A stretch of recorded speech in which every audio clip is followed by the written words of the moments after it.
All the hopes and dreams of your race are ended now. You have given birth to your successors. I'm of course quoting from Arthur C. Clarke, and you are watching an episode of Classic Song Review.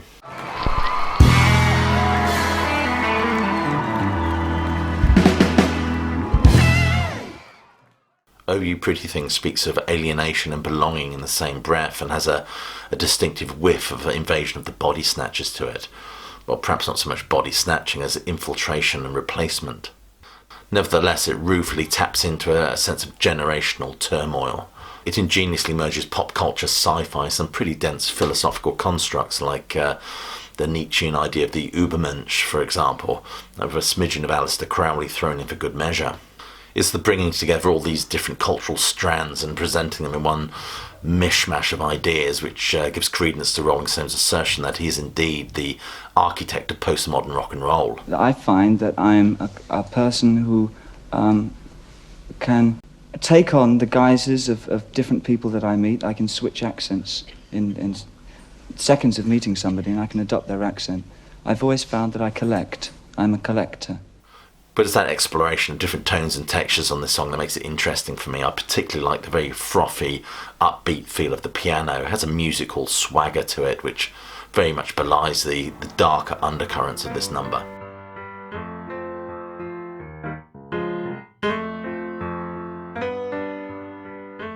I love the way Bowie delivers the lines of this number. It has a sing-song quality to it, immediately creating an ironic distancing between the tone of the number and its subject matter. Its precise and infectious piano parts, played both by Rick Wakeman and Bowie, as revealed in Uncut magazine in 2017, are a real highlight for me. Wakeman's playing adds nuance and whimsy to this number. Some critics have pointed out that the piano styling and phrasing sounds very similar to the Beatles' Martha My Dear. There's certainly a lot of pop culture strands brought together in this one. I mean, the chorus makes, through a series of very cleverly constructed puns, makes reference to the pretty things and the mamas and papas. Bowie allegedly woke up with the melody and the lyrics floating about in his head, or so the story goes. I mean, the opening line seems to suggest that, "Wake up, you sleepyhead, put on your clothes and shake off your bed." This song is produced, of course, by Bowie and Ken Scott, but it was actually Bowie's publicist that nabbed it for Peter Noone for his debut single.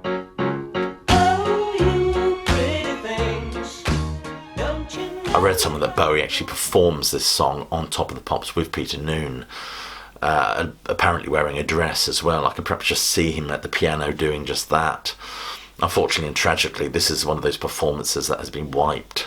I did quite a bit of research into the sources and inspirations for this song, and I'm very much indebted to the Bowie Bible. It's a wonderful resource if you want to go and check that out.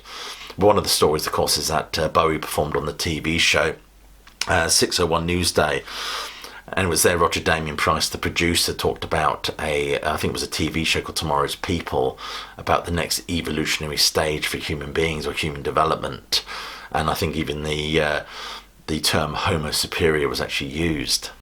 And the other story, of course, relates to David Bowie's half-brother, Terry Burns, who suffered from schizophrenia. Apparently he suffered quite a profound episode after the pair of them attended a Cream concert. During this vision, he claims to see flames rising from the cracks in the pavement. Of course, Bowie switches this around a little bit in this song. Of course, in this number, it's not so much the ground, it's the sky. And the emergent entity, of course, is not fire, but a hand reaching down to me.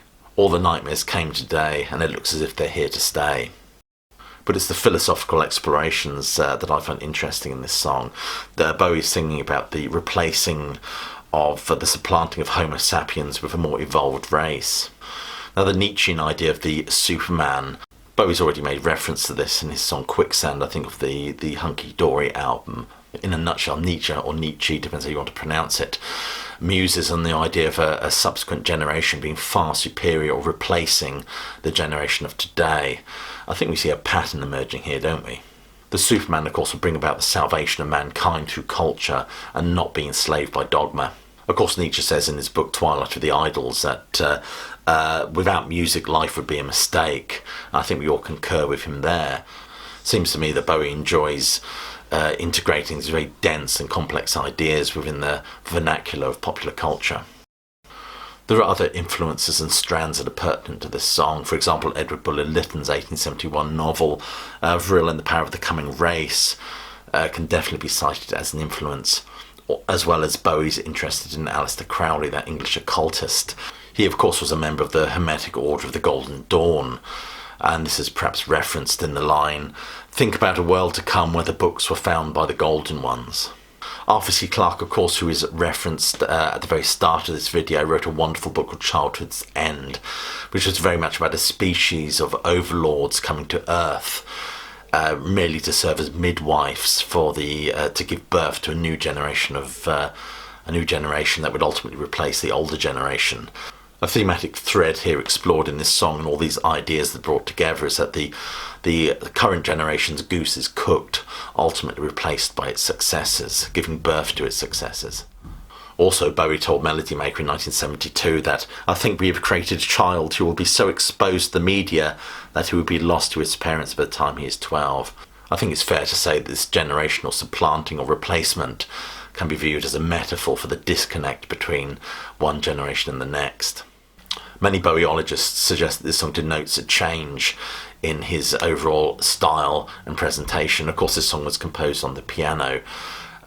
Songs composed on the piano are more harmonically adventurous, perhaps, than guitar songs. And it's that sense of exploration, I think, musically, lyrically, and thematically, that is quite striking. Apparently, Bowie performs this song during his first performance at the Glastonbury Festival in 1971, I believe it was. But he changed the lyrics to give them a very bawdy twist. Apparently, one of the lines was, "I'd like a big girl with a couple of melons." I presume he wasn't talking about a fruit seller there. Anyway, that's my assessment of Bowie's "Oh You Pretty Things." I'd like to request that you take a moment now to click like, subscribe and check that bell if you haven't already done so you get notified of any future uploads. And if you appreciate the work that goes into these reviews and you enjoy them, do check out some of the links below this video for the ways you can support me and my channel. It's always much appreciated. Just leaves me to wish you a happy new year. Hope you are staying safe, warm, and more importantly, keep listening.